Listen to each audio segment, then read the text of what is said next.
कि यदि छोटी सी बीमारी हो जाए तो हमें कि तो बनारस जाना पड़ता है, नहीं तो पटना जाना पड़ता है। लेकिन आज भी 80% से ऐसे लोग हैं जो गरीब लोग हैं और जिनके पास पैसा के अभाव में वो ना बनारस जा पाते हैं, ना पटना जा पाते हैं और रास्ते में ही दम तोड़ देते हैं। उसी तरीके से मेमू ट्रेन दानापुर से तिलैया कोरोना काल से पहले सभी होल्टों पर रुकती थी और अभी उसको बंद रखा गया है। महोदय, आपसे निवेदन है माननीय रेल मंत्री जी से कि इसको भी चालू कर दिया जाए कि कोरोना के समय में जितने भी बंद पड़ी ट्रेनें हैं उसको अगर चालू कर देते हैं तो निश्चित रूप से हमारे संसदीय क्षेत्र के लोगों को काफ़ी खुशहाली होगी। और हम लोग चुनाव में यह वादा करके यहाँ आए, नीतीश कुमार के नेतृत्व में वहाँ जो काम हो रहा है और देश के प्रधानमंत्री आदरणीय नरेंद्र मोदी के नेतृत्व में जो यहाँ काम हो रहा है। माननीय सदस्य श्री कौशलेंद्र कुमार जी।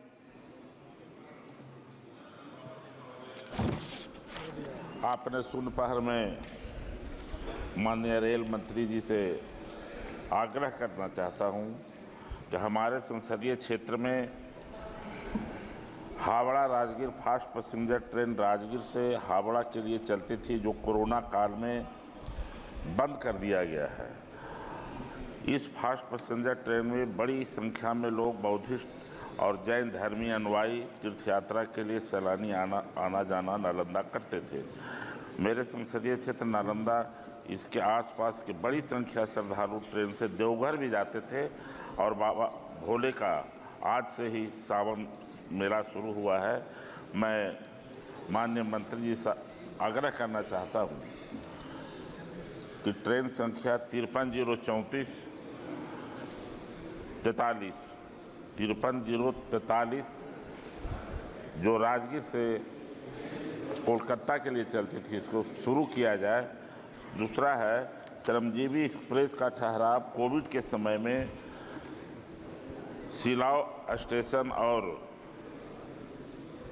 बाबापुरी दोनों जगह बंद कर दिया गया था। जो कोविड के समय में बंद हुआ था उसको भी चालू कर दिया जाए, जिससे वहाँ पर स्थानीय लोगों को आवागमन में सुविधा हो सके। उसी तरीके से मेमू ट्रेन दानापुर से तिलैया कोरोना काल से पहले सभी होल्टों पर रुकती थी और अभी उसको बंद रखा गया है। महोदय, आपसे निवेदन है माननीय रेल मंत्री जी से कि इसको भी चालू कर दिया जाए कि कोरोना के समय में जितने भी बंद पड़ी ट्रेनें हैं उसको अगर चालू कर देते हैं तो निश्चित रूप से हमारे संसदीय क्षेत्र के लोगों को काफ़ी खुशहाली होगी। और हम लोग चुनाव में यह वादा करके यहाँ आए कि इन कामों को हम लोग नीतीश कुमार के नेतृत्व में वहाँ जो काम हो रहा है और देश के प्रधानमंत्री आदरणीय नरेंद्र मोदी के नेतृत्व में जो यहाँ काम हो रहा है, निश्चित रूप से आपके बीच में हम लोग इन कामों को करा कर आए हैं। इसलिए आपसे निवेदन है कि माननीय मंत्री जी इस कार्य को करें। माननीय सदस्य श्री मनोज कुमार जी।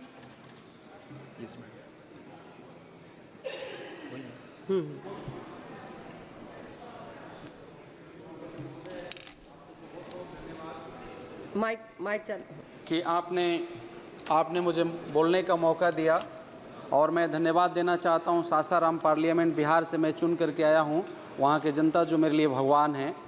आपको मालूम होगा कि सासाराम पार्लियामेंट सुरक्षित सीट है। वहां पर SC ST की संख्या बड़े तादाद में है। मुझे आज भी याद है कि मेरे पिताजी जब 5 साल के थे तो अपने दादा दादी को मैंने खोया था और मेरी एक बहन थी, उसको भी मैंने खोया था। चूँकि मेरा सवाल स्वास्थ्य के लेकर के है। वहाँ पर कैमूर पहाड़ी है और कैमूर पहाड़ी ओल्डर देन हिमालय है, उससे भी पुराना है और पहाड़ के ऊपर में बहुत सारे SC ST समाज के लोग रहते हैं और दवा के अभाव में आज भी वर्ष में हर साल हज़ारों लोग दम तोड़ देते हैं। तो मेरा अनुरोध होगा स्वास्थ्य और आपसे आपके माध्यम से कि वहाँ एक बेस्ट यदि ट्रामा सेंटर का यदि वहाँ पर स्थापना हो जाए, मिल जाए, एम्स मिल जाए तो उन हज़ारों लोगों को हर साल बचाया जा सकता है। चूँकि सवाल इस प्रकार से है कि यदि छोटी सी बीमारी हो जाए तो हमें कि तो बनारस जाना पड़ता है, नहीं तो पटना जाना पड़ता है। लेकिन आज भी 80% से ऐसे लोग हैं जो गरीब लोग हैं और जिनके पास पैसा के अभाव में वो ना बनारस जा पाते हैं, ना पटना जा पाते हैं और रास्ते में ही दम तोड़ देते हैं। एक मेरा और अनुरोध होगा कि बिहार राज्य को यदि विशेष राज्य का दर्जा मिल जाए तो उसके द्वारा भी हमारी उत्थान हो सकती है। आपने मौका दिया, इसके लिए आपको बहुत बहुत धन्यवाद।